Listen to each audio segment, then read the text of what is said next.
There are two types of spiritual people in this world. And as I discuss who these two types of people are, you're going to identify yourselves in one of the two camps. Truthfully, there's a third type of spiritual person. They're doing something so different. They don't even fall into the category of what I'm going to be explaining to you when I talk about the two types of spiritual people. The third is so transcendent from the first two groups that it's pretty difficult to talk about all three in the same video. But I'm going to talk about that third group towards the end. Maybe you're going to recognize yourself in one of the first two groups. You probably will. But maybe, just maybe, you'll find yourself right there in the third group. So let me explain to you these two groups of spiritual people. The one, they're the false light brigade. Why? Because everything is love and light and rainbows and unicorns, and there's nothing wrong. And if you see something wrong, it's because you're wrong, or because you're not spiritual enough to see that everything is made of love. They become very protective of light to the point that they judge people who see darkness as less educated, less evolved, less ascended, because, oh, these people, they're still talking about darkness.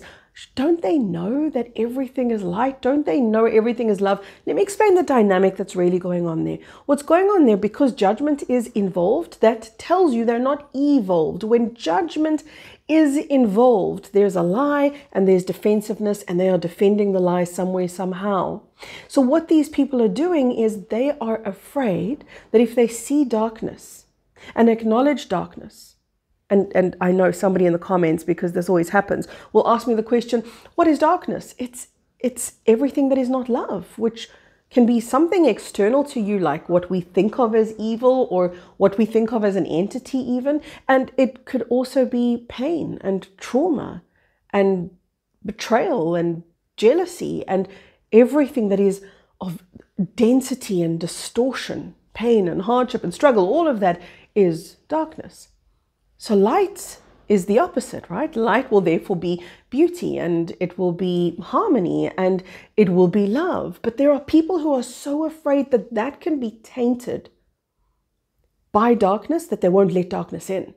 That's why they deny the darkness, because they're so protective of the space, and they're so afraid that if they venture into darkness, that they won't come back. They'll get lost in it. So what are they doing? They're empowering darkness. They're saying, look, this darkness has got a lot of power, so much power that I need to pretend it's not real, because it's the only way I can deal with it is to not deal with it.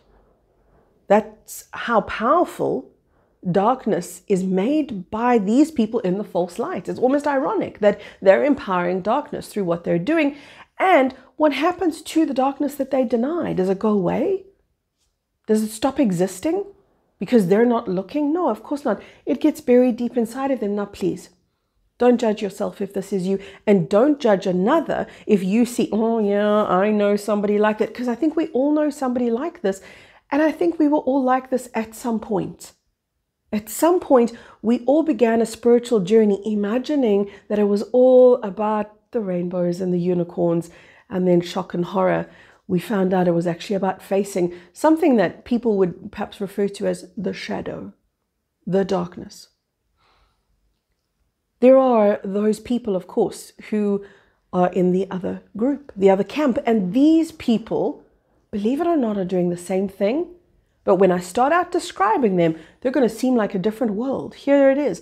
They are the truthers, the truther community, or the people who've just gone through so much pain, so much trauma, that they cannot imagine that light even exists anymore.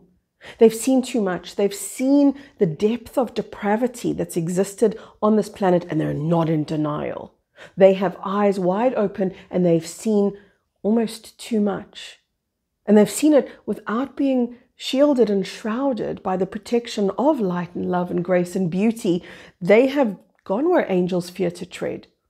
And they've been damaged by what they've seen, to the point that they forgot that light exists, that love exists, and they want it. They want light, but they can't access it because they've seen so much darkness. And they want love, but they can't access it because they've seen so much darkness.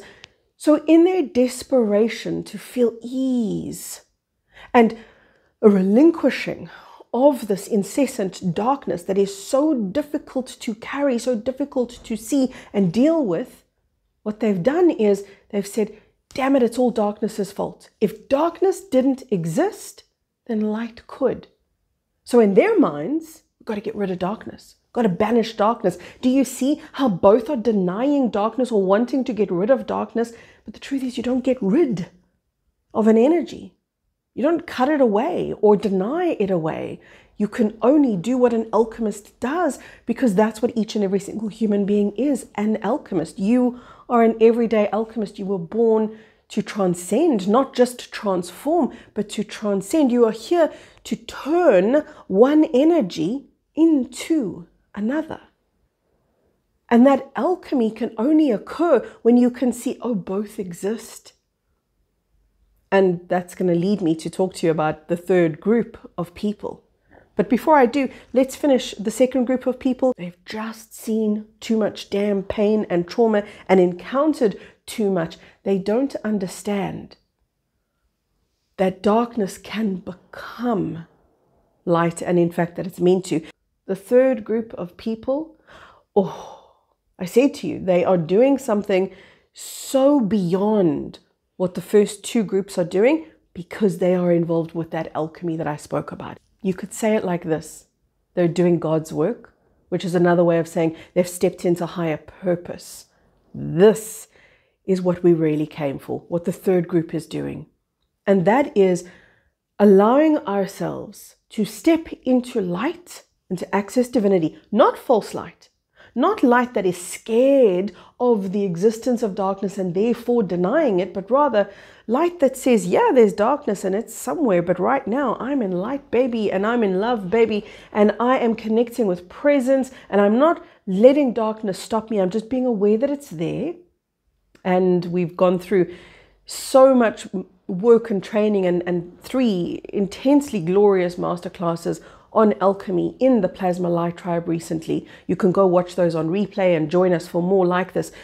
There are masterclasses on alchemy where I take you through and teach you these processes that I'm going to describe to you right now, that the third group of people are either doing or trying to do. They don't perhaps have enough training as yet, but it is to melt the darkness or to dissolve the darkness into the light. Because to an alchemist, all energy is useful, and all energy is like a clay that they would reshape and remodel into something else. The third group of spiritual people on this planet are the amalgamation of the first two. So it's like the yin and the yang now.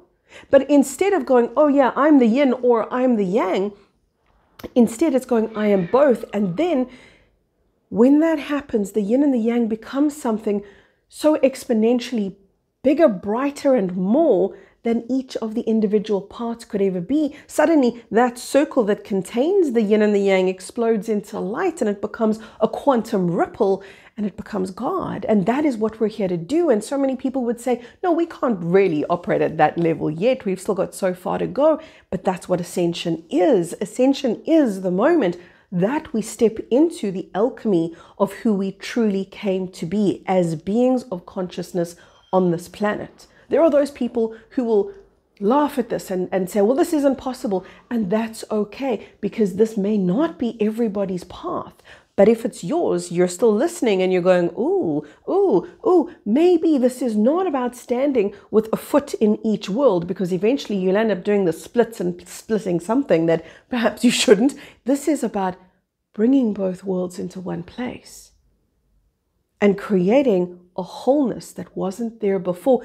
Remember that aspect that I'm telling you about, that aspect of exponentially bigger, exponentially more.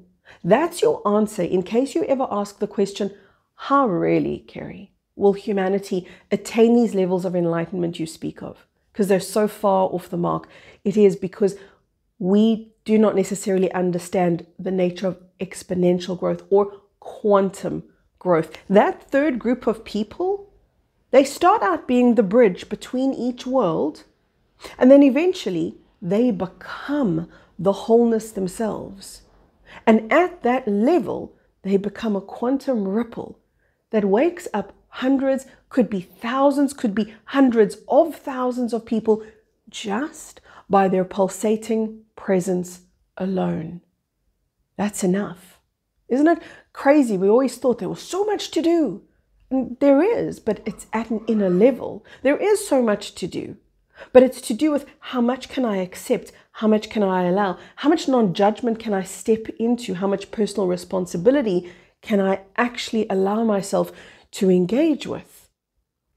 How much love will I let myself witness? And how much darkness can I let myself witness and still see the love, still see the innocence? Because if you can do that, if you can see darkness, in the presence of love, the darkness ceases to be. That's a magical piece of the equation. Because so many people will say to me, oh yeah, dark and light must exist. Okay, but that's only one tiny part of the equation. Yes, they must both exist, but they must both also return out of separation back into wholeness. And they do that through you, the individual, who perceives themselves as whole because they can see all the parts and pieces that are who they are. Guys, I'm human just like you are, but I'm able to access God and divinity at a way that I know many people won't let themselves access, yet is possible. And maybe you're here. Maybe this is you that I'm speaking to. You're in that third group of people. So remember, let me know. Are you there is only light, there is only dark, or there is only both? Because when you operate at this level, you become the remedy.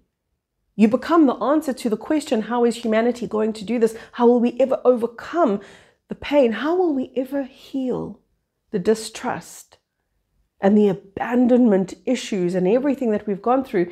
This is it right here. From my heart, all the way into yours, I do hope you feel it. So let's have a little pep talk.